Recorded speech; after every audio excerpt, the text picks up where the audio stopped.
हमारे प्यारे नबी उस समय अभी दुनिया में पैदा नहीं हुए थे। वह जमाना अरब समाज का वह दौर था जब हर तरफ अंधकार छाया हुआ था। उस दौर को अय्याम ए जाहिलियाह कहा जाता था, यानी अज्ञानता का दौर। अरब समाज में उस समय कोई कानून, नियम या नैतिकता नहीं थी। बेहयाई, गंदगी और अश्लीलता से पूरा समाज भरा हुआ था। उस समय औरतों के कोई अधिकार नहीं थे। उन पर विभिन्न प्रकार के अत्याचार किए जाते थे, यहाँ तक कि कई बार बेटियों को जिंदा दफन कर दिया जाता था। लोगों के दिलों में जरा भी प्रेम, दया या हमदर्दी नहीं थी। औरतों को मात्र भोग की वस्तु समझा जाता था। यहाँ तक कि बाजारों में पुरुष और महिलाओं को गुलाम और बांदी बनाकर बेचा जाता था। उस समय विभिन्न क्षेत्रों से मुसलमान खाने काबा का तवाफ करने के लिए मक्का आते थे, लेकिन खाने काबा के अंदर 360 मूर्तियां रखी हुई थीं, क्योंकि उस समय मक्का में मुसलमानों के साथ साथ ईसाई, यहूदी और विभिन्न कबीलों के लोग भी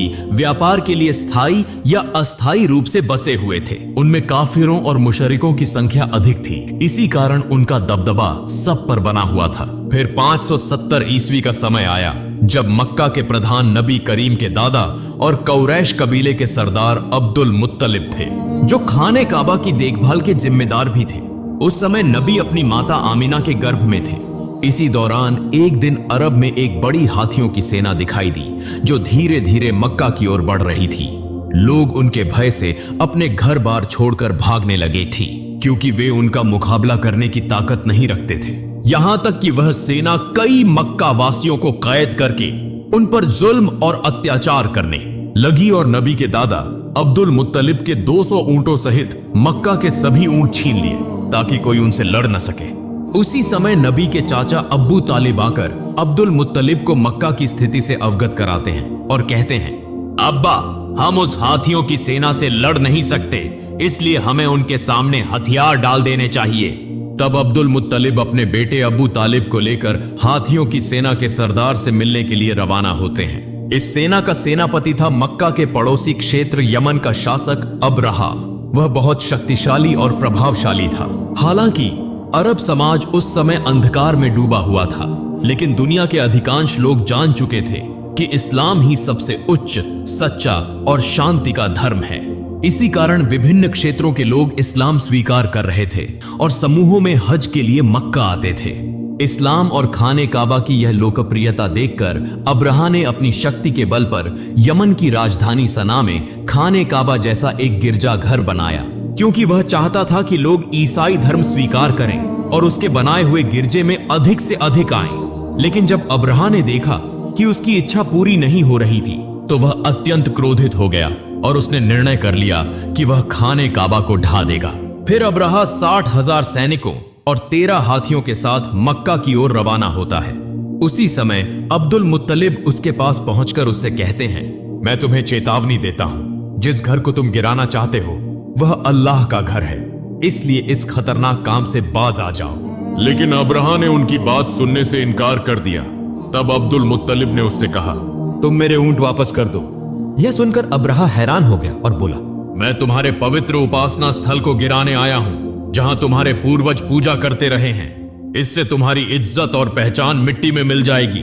मगर तुम्हें इसकी कोई चिंता नहीं, तुम सिर्फ अपने ऊंट वापस लेने आए हो। तब अब्दुल मुत्तलिब ने उत्तर दिया, मैं अपने ऊंटों का मालिक हूं, इसलिए मैं उन्हें लेने आया हूं। लेकिन इस मक्का और खाने काबा का असली मालिक अल्लाह है। निश्चित रूप से मुझे विश्वास है कि अल्लाह स्वयं ही इस काबा की रक्षा करेगा। अब्रहा ने उत्तर दिया, आज मैं यह भी देखना चाहता हूं कि तुम्हारा अल्लाह किस तरह मेरे हाथों से खाने काबा को बचाता है। फिर अब्रहा ने अब्दुल मुत्तलिब को उनके ऊंट वापस कर दिए और अब्दुल मुत्तलिब अपने घर लौट आए। अगले दिन सुबह अब्रहा अपनी हाथियों की सेना के साथ मक्का में प्रवेश करने के लिए बढ़ रहा था, लेकिन जैसे ही हाथी खाने काबा की सीमा में पहुंचे, वे आगे बढ़ने के लिए तैयार नहीं थे। ऐसा लगा जैसे उनके पैर पत्थर के हो गए हों और किसी चीज में जकड़े हुए हों। अब्रहा और उसके सैनिक चालाकी से जबरदस्ती हाथियों का रुख मोड़ देते हैं और उन्हें अच्छा अच्छा खाना खिलाते हैं। वे खाने की ये सभी चीजें खाने काबा के सामने फैला देते हैं, ताकि हाथी लालच में आकर दोबारा खाने काबा की ओर बढ़ें। इधर अब्दुल मुत्तलिब बहुत अधिक चिंतित थे। दुखी मन से वे खाने काबा के पास आते हैं। खाने काबा के दरवाजे पर एक जंजीर थी। अब्दुल मुत्तलिब ने उस जंजीर को मजबूती से पकड़ लिया और अपना सिर दरवाजे पर रख दिया। फिर अल्लाह ताला से दुआ करने लगे, हे अल्लाह, यह घर तेरा है और इसकी रक्षा की जिम्मेदारी भी तेरी है।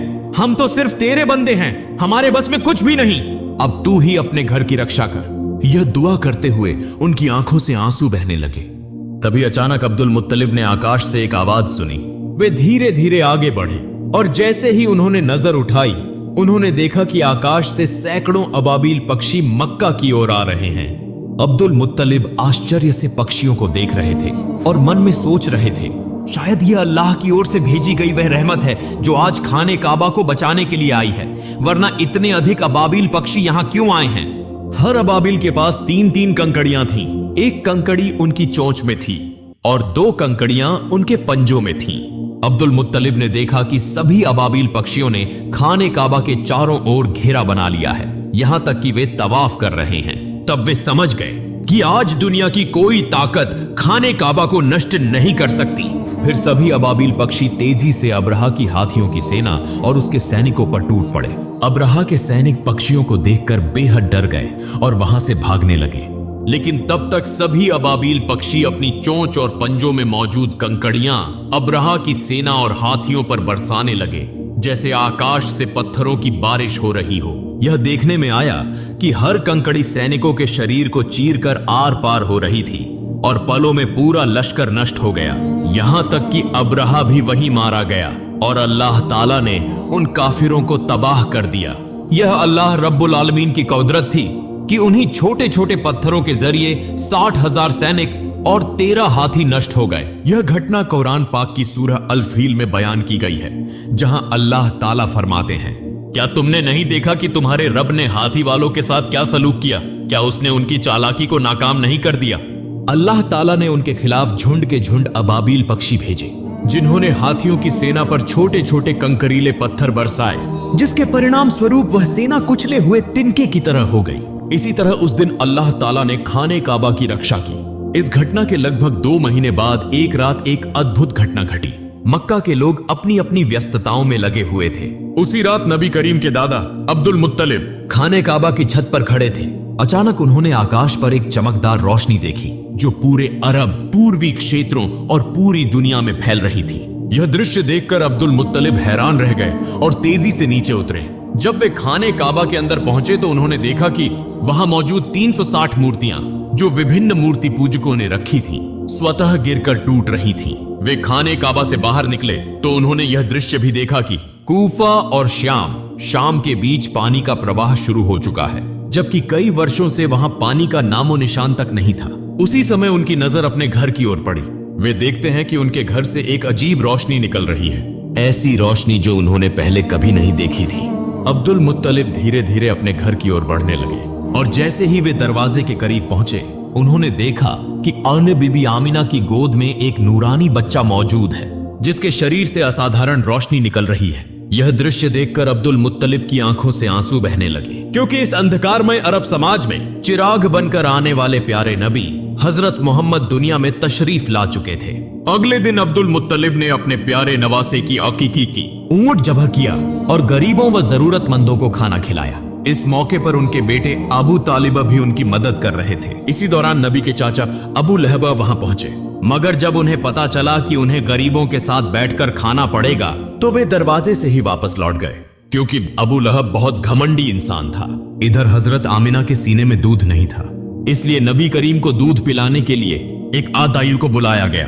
वह दाई दरअसल अबू लहब की पत्नी की बांदी थी। जब अबू लहब घर वापस आया तो उसकी पत्नी ने उससे गुस्से में झगड़ा किया कि तुमने मेरी बांदी को यह काम करने क्यों दिया, क्योंकि असल में गे अबू लहब की पत्नी भी बहुत घमंडी औरत थी। दूसरी ओर यहूदी विद्वान एक स्थान पर बैठकर आपस में चर्चा कर रहे थे। वे यह समझ चुके थे कि जरूर कोई खास बच्चा पैदा हुआ है, क्योंकि वो उनकी धार्मिक किताबों में इसका उल्लेख था। जिस रात प्यारे नबी का जन्म हुआ, उस रात आकाश पर जो प्रकाश प्रकट हुआ, उसे देखकर यहूदी और ईसाई विद्वान समझ गए थे कि वह बच्चा दुनिया में आ चुका है। मगर ये यहूदी सबसे अधिक चिंतित थे, क्योंकि उनमें से किसी भी यहूदी के घर ऐसा बच्चा पैदा नहीं हुआ था। तो फिर वह बच्चा कौन हो सकता है? इसीलिए यहूदी सरदारों ने कई बच्चों को खरीदने की कोशिश की ताकि उस बच्चे को अपनी जाति में शामिल कर सकें। बल्कि उन्होंने कई धोखेबाज औरतों को पैसे देकर वो आदेश दिया कि वे किसी खास निशानी के माध्यम से उस नबी को खोजें। कुछ दिनों बाद बच्चों के नाम रखने का एक समारोह हो रहा था। वहां कई बच्चों के नामों की घोषणा की जा रही थी और सभी लोग खुशियां मना रहे थे। इसी सभा में अब्दुल मुत्तलिब भी आए, अपने प्यारे नवासे को गोद में लिया और उसका नाम रखने के लिए आगे बढ़े।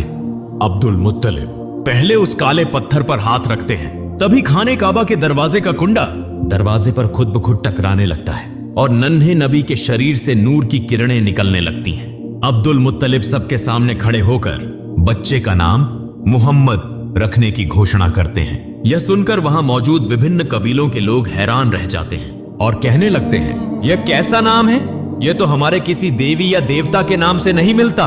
वास्तव में उन्होंने इससे पहले मोहम्मद नाम कभी नहीं सुना था, इसीलिए लोग आपस में इस नाम पर बहस करने लगे। तभी नबी के चाचा अबू तालिबा आगे आते हैं और कहते हैं, ए लोगो, चुप हो जाओ, यह बच्चा मोहम्मद के नाम से जाना जाएगा और तुम लोग इस नाम को कभी भी बदल नहीं सकते।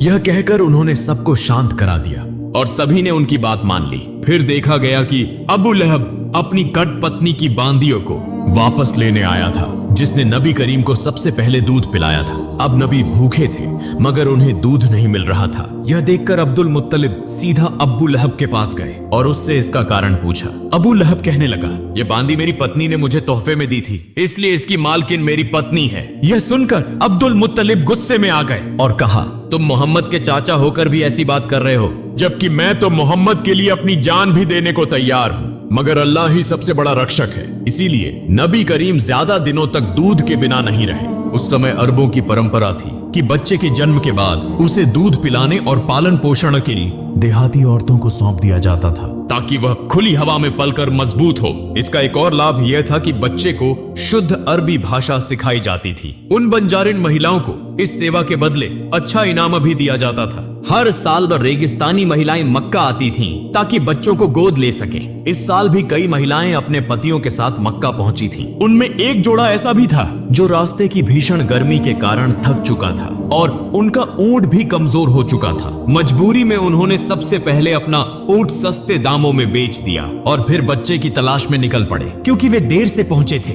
इसलिए दूसरी महिलाएं पहले ही सभी बच्चों को ले चुकी थीं। यह देखकर उनका दिल उदास हो गया। इसी दौरान जब कसाई उनके बेचे हुए ऊंट को ज़िबह करने लगा तो अचानक ऊंट खड़ा हो गया, भागने लगा और सीधा नबी करीम के घर में प्रवेश कर गया। यह देखकर वह महिला भी ऊंट के पीछे पीछे दौड़ती हुई नबी के घर पहुंच गई। नबी करीम की माता हजरत आमिना उस महिला को थका हुआ और भूखा देखकर उसे अपने घर में भोजन के लिए ले जाती है और अपने बच्चे को पालने में लिटा देने के लिए कहती है। जब वह महिला अपने बच्चे को पालने में रखने लगती है तो अचानक वह नन्हे मोहम्मद को देखती है, जिनके शरीर से नूर की किरणें चमक रही थीं। यह देखकर वह महिला आश्चर्यचकित रह जाती है। फिर उन्होंने नन्हे मोहम्मद को अपनी गोद में उठा लिया और उन्हें भूखा देखकर दूध पिलाया। यही महिला नबी की दूध मां हजरत हलीमा सादिया थीं। चूंकि नबी करीम की परवरिश के लिए ज्यादा इनाम देने वाला कोई नहीं था, इसलिए अब तक किसी ने नबी को गोद नहीं लिया था। इस मामले में हजरत अब्दुल मुत्तलिब और हजरत आमिना हजरत हलीमा और उनके पति से की बातचीत करते हैं। हजरत हलीमा और उनके पति यह जानते हुए भी कि उन्हें ज्यादा इनाम नहीं मिलेगा, इस बात पर राजी हो जाते हैं। फिर हजरत आमिना अपनी सारी तकलीफों के बावजूद अपने लखते जिगर को हजरत हलीमा के सुपुर्द कर देती हैं। अब बदले में उन्हें 2 ऊंट और एक गधा दिया जाता है। जब हजरत हलीमा नबी को लेकर अपने इलाके में पहुंचती हैं, तो वहां को बारिश होने लगती है। हालांकि इससे पहले कई सालों से वहां बारिश नहीं हुई थी। साथ ही जब से नबी करीम हजरत हलीमा के घर आए, तब से उनके घर में अल्लाह की रहमतों की बारिश होने लगी। यूं 2 साल का अरसा गुजर गया। जब मुआहिदे की मुद्दत पूरी हो गई तो हजरत हलीमा और उनके पति नबी करीम को वापस उनकी मां हजरत आमिना के पास ले आते हैं। जैसे ही नबी आते हैं तो खाना ए काबा नूर से जगमगा उठता है। दूसरी तरफ हजरत आमिना अपने बेटे को देखकर खुशी से रो पड़ती हैं। लेकिन इसी वक्त काबा के आसपास एक महामारी फैल चुकी थी। साथ ही हजरत अब्दुल मुत्तलिब को खबर मिलती है कि बन यहूदी अब भी नबी को तलाश करने की कोशिश कर रहे हैं। किसी भी खतरे से बचाने के लिए हजरत अब्दुल मुत्तलिब दोबारा नबी को हजरत हलीमा के पास भेज देते हैं। फिर और 2 साल गुजर जाते हैं। अचानक एक दिन हजरत हलीमा सख्त बीमार हो जाती हैं। वहां के हकीम और जादूगर उन्हें ठीक करने की कोशिश करते हैं, लेकिन कोई फायदा नहीं होता। यह देखकर नबी जादूगरों को वहां से हटा देते हैं। जैसे ही नबी हजरत हलीमा का हाथ पकड़ते हैं, वह अचानक पूरी तरह से सेहतमंद हो जाती है। यह देखकर जादूगर हैरान हो जाते हैं और तुरंत वहां से चले जाते हैं। और लेकिन वे समझ चुके थे कि यही वह खास बच्चा है, इसीलिए उन्होंने यह खबर यहूदियों को दे दी। यह सुनकर नबी को पकड़ने के लिए दुश्मनों ने हजरत हलीमा के घर पर हमले शुरू कर दिए। हजरत हलीमा और उनके पति ने नबी को बचा लिया, मगर वे आने वाले खतरों को भांप चुके थे। इसीलिए हजरत हलीमा के पति नबी को लेकर मक्का के एक पहाड़ की तरफ रवाना हो गए। मगर इस बार जब नबी को ले जाया जाने लगा तो हजरत हलीमा रो पड़ी। जब हजरत अब्दुल मुत्तलिब को यह खबर मिली तो वे नबी के पास पहुंचे और फिर नबी के साथ एक गुफा में तकरीबन 1 साल गुजार दिया। जब नबी वहां मौजूद थे तो घी से पूरा रेगिस्तान जिंदगी से भरपूर हो गया था। फिर एक दिन हजरत आमिना इस गुफा से नबी को लेकर मदीना आती हैं ताकि अपने रिश्तेदारों से मुलाकात करें और नबी के बीवी वालिद हजरत अब्दुल्लाह की कब्र की जियारत करें। दरअसल नबी करीम की पैदाइश से 2 महीने पहले हजरत अब्दुल्लाह तिजारत के सिलसिले में मदीना आए थे, जहां वह बीमार हो गए और इंतकाल कर गए। इसीलिए मदीना में ही उन्हें दफन किया गया था। हजरत आमिना यहीं बैठकर नबी को उनके वालिद के बारे में बताती हैं और कुछ वक्त नबी के साथ गुजारती हैं। लेकिन सिर्फ 2 महीने बाद हजरत आमिना अचानक बीमार हो जाती हैं और इसी बीमारी की हालत में मदीना से वापसी के दौरान रास्ते में ही हजरत आमिना का भी इंतकाल हो जाता है। चूंकि केवल 6 साल की उम्र में ही पैगंबर मोहम्मद अनाथ हो गए। लेकिन इसी दौरान जब यहूदियों ने पैगंबर पर हमला करने की कोशिश की तो पैगंबर मोहम्मद के चाचा हजरत अबू तालिब ने उन्हें रोक दिया। इसके बाद हजरत अबू तालिब पैगंबर को लेकर मक्का वापस आए और उन्हें उनके दादा हजरत अब्दुल मुत्तलिब के सुपुर्द कर दिया। पैगंबर मोहम्मद और हजरत अब्दुल मुत्तलिब हमेशा साथ रहते थे, यहां तक कि काबा की देखभाल, हज के लिए आने वाले जायरीनों की सेवा में पैगंबर अपने दादा की मदद किया करते थे। लेकिन एक दिन जब हजरत अब्दुल मुत्तलिब तवाफ़े काबा कर रहे थे तो वह अचानक बीमार हो गए। इसी मौके का फायदा उठाते हुए पैगंबर के अहंकारी चाचा अब्बू लहब कुरैश का सरदार बनना चाहते थे। लेकिन जल्द ही हजरत अब्दुल मुत्तलिब पैगंबर को हजरत अब्बू तालिब के हवाले कर देते हैं। कुछ दिनों बाद हजरत अब्दुल मुत्तलिब का इंतकाल हो जाता है। चूंकि केवल 8 साल की उम्र में पैगंबर मोहम्मद बिल्कुल अकेले हो जाते हैं। इसके बाद पैगंबर अपने चाचा हजरत अबू तालिब के साथ मक्का में रहने लगते हैं। वहां पैगंबर को बकरियां चराने सहित विभिन्न काम करते थे। लेकिन एक दिन पैगंबर देखते हैं कि उनके अहंकारी चाचा अबू लहब सुवैबा नाम की एक बांदी को किसी दूसरे के हाथों बेच रहे हैं। सुवैबा का पति अबू लहब से बार बार विनती करता है कि वह उसे न बेचें क्योंकि वह बीमार थी। अबू लहब जवाब में कहते हैं, अगर तुम मेरे पैसे वापस कर दो तो मैं उसे नहीं बेचूंगा। तभी पास खड़े पैगंबर कहते हैं, चाचा आप उन सुवैबा को आजाद कर दें, मैं खुद आपकी रकम वापस कर दूंगा। पैगंबर मोहम्मद की इस महान दरिया दिली की वजह से सुवैबा को आजाद कर दिया जाता है। दरअसल सुवैबा वही महिला थी जिन्होंने सबसे पहले पैगंबर मोहम्मद को दूध पिलाया था। फिर एक और दिन पैगंबर मोहम्मद देखते हैं कि एक व्यक्ति अपनी बेटी को जिंदा दफनाने के लिए ले जा रहा है। इस दौरान उसकी पत्नी अपने पति के पैरों को पकड़कर रो रही थी और उससे विनती कर रही थी कि वह ऐसा न करे। पैगंबर मोहम्मद उस नन्ही बच्ची को गोद में लेकर उस व्यक्ति के पास आते हैं और उसे समझाते हैं कि बेटी माता पिता के लिए रहमत होती है। पैगंबर की बातें सुनकर उस व्यक्ति का दिल मोहब्बत और रहमत से भर जाता है और वह अपनी बेटी को खुद अपनी गोद में उठा लेता है। इस तरह समय बीतता गया और पैगंबर की उम्र 12 साल हो गई। इधर उनके चाचा अब्बू तालिब चूंकि एक व्यापारी थे तो अरब की परंपरा के अनुसार वह हर साल शाम सीरिया की यात्रा किया करते थे। इस बार पैगंबर ने जिद की कि वह भी सादी अपने चाचा के साथ शाम जाना चाहते हैं। चूंकि यात्रा की शुरुआत हुई, रास्ते में वे बुसरा नामक एक जगह पर रुके जहां एक चर्च में एक यहूदी धर्मगुरु रहता था। उसने पैगंबर और उनके चाचा अब्बू तालिब सहित पूरे काफिले को खाने की दावत दी। जब उसने नन्हे मोहम्मद को देखा तो वह तुरंत समझ गया कि यही आखिरी और सबसे महान पैगंबर हैं। यह वही बात थी जो उनकी धार्मिक किताबों में लिखी थी, जो उन्होंने अपनी आध्यात्मिक दृष्टि से महसूस की थी। फिर उसने हजरत अब्बू तालिब से कहा, मोहम्मद तुम्हारी पनाह में है, इसलिए तुम्हें और ज्यादा सतर्क रहने की जरूरत है। और यह भी कहा कि तुम्हें मोहम्मद को लेकर शाम नहीं जाना चाहिए, क्योंकि वहां के यहूदी उन्हें नुकसान पहुंचा सकते हैं। यह सुनकर हजरत अबू तालिब ने अपना इरादा बदल दिया और वे वापस मक्का लौटने लगे। लेकिन रास्ते में वे उस यहूदी धर्मगुरु को घायल अवस्था में देखते हैं, जिसने बार बार पैगंबर मोहम्मद को नुकसान पहुंचाने की कोशिश की थी। यह देखकर पैगंबर अपनी सवारी से उतरते हैं और उस यहूदी के मुंह में पानी डालते हैं। फिर उसे समुद्र के करीब ले आते हैं। वहां पैगंबर देखते हैं कि एक महिला और उसके 2 बच्चों को जंजीरों से बांधकर एक मूर्ति के सामने रखा गया था, ओबली के लिए।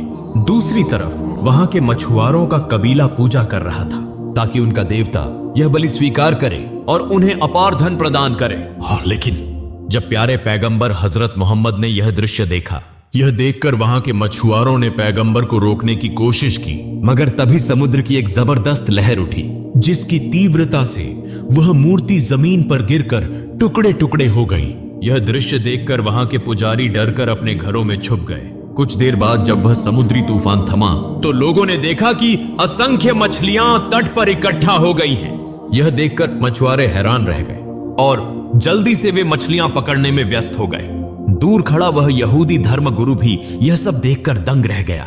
वास्तव में यह सब पैगंबर की दुआ की बरकत से हुआ था और यह अल्लाह ताला की कुदरत की एक निशानी थी।